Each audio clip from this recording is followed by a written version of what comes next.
இன்றைக்கி டிஃபனோட ஒரு சின்னதாக ஒரு ஸ்நாக்ஸ் ஒன்று என்னென்னா, இது வந்து ஒரு கார கொழுக்கட்டை.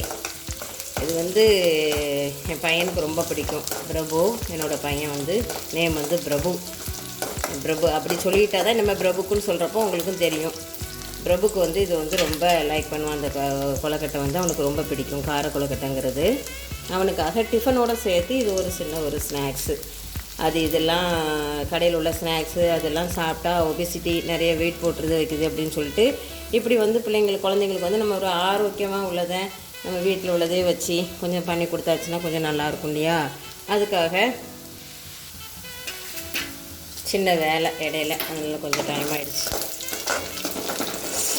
லைக் பண்ணுங்கள், ஷேர் பண்ணுங்கள், கமெண்ட் பண்ணுங்கள் ஃப்ரெண்ட்ஸ். வத்தல் போட்டிருக்கேன், 4 காஞ்ச மிளகாய் போட்டிருக்கேன். இதுக்கு வந்து கொஞ்சம் அதிகமாகவே வந்து கருவேப்பிலை போடணும். இதுக்கு வந்து நல்லா கொஞ்சம் அதிகமாக கருவேப்பிலை போடணும். நல்லா கொஞ்சம் இப்படி கிள்ளி போட்டோம்னா இந்த கொழுக்கட்டையில் வந்து அப்படி நிற்காது. கருவேப்பிலை தான் வந்து மனம் நல்ல வந்து. அதில் இப்போ வந்து நல்ல ஒரு சின்ன ஸ்பூனுக்கு 1 ஸ்பூன் காயப்பொடி போடுறோம். போட்டு இது நல்லா இது கொழுக்கட்டைக்குள்ள மாவு, இந்த கொழுக்கட்டை மாவை இதில் போட்டுரும். இதில் போட்டு இது இப்படி போட்டால் போதும். ஏற்கனவே மாவுலாம் வெந்த மாவு தான்.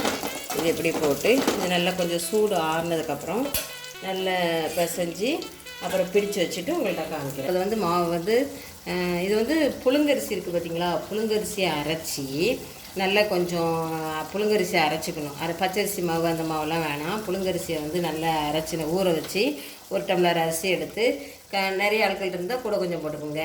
இது வந்து 1 டம்ளர் அரிசி தான். இது வந்து 200 கிராம் அரிசி தான். இதை வந்து ஊற வச்சு 2 மணி நேரம் ஊற வச்சு கொஞ்சம் தண்ணி விட்டே தான் கொஞ்சம் மாவு நல்லா தோசை மாவு எப்படி அரைப்போம் அதே மாதிரி. ஆனால் வந்து கொஞ்சம் பரபரன்னு இருக்கணும். ரொம்ப நைஸாக இருக்கக்கூடாது, ரொம்பவும் பரபரன்னு இருக்கக்கூடாது. ஓரளவு மீடியமாக ரவை பதத்துக்கு மாதிரி மாவை ஆட்டி வச்சுக்கணும்.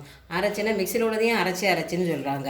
இது வந்து கிரைண்டரில் வந்து நல்ல மாவு போட்டு அரைச்சிக்கணும். கொஞ்சமாக இருந்தாலும் மிக்சியில் உங்கள் மிக்சி நல்லா பெஸ்ட் அப்படின்னு நினச்சிங்கன்னா மிக்சியில் அரைக்கும் ஹீட் வராமல் அப்படின்னா மிக்சியில் 1 டம்ளர் அரிசினாலும் ஊற வச்சு அதில் வந்து தண்ணி ஊற்றி தோசை மாவு பதத்துக்கு மாதிரி அந்த மாதிரி அரைச்சி வச்சுக்கோங்க. பரபரன்னு இருக்கணும், கொஞ்சம் சொரப்பாக இருக்கணும். அரைச்சி வந்து என்ன பண்ணணும், எடுத்துக்கிட்டு ஒரு சட்டியில் கொஞ்சம் தேங்காய் எண்ணெய் விட்டு அந்த அதில் வந்து இந்த மாவை வந்து கொட்டிடணும். கொட்டி நல்லா கிளறி நல்லா கட்டியாக வந்துடும். அதுக்கப்புறம் அந்த மாவை எடுத்து வச்சுக்கணும். அதை நான் உங்களுக்கு வீடியோவில் காமிக்கிறதுக்கு இருக்கிறேனே தவிர மாவை ரெடி பண்ணதை சொன்னேன் தவிர அந்த மாவை வந்து பச்சரிசி அந்த அரைச்ச மாவை எண்ணெயில் போட்டு துவக்கினதை நான் உங்கள்கிட்ட காமிக்கலை. அதனால் ஒரு ஃபோன் கால் வந்துருச்சுங்கிறதுனால நான் அதை காமிக்கிறேன் உங்கள்கிட்ட.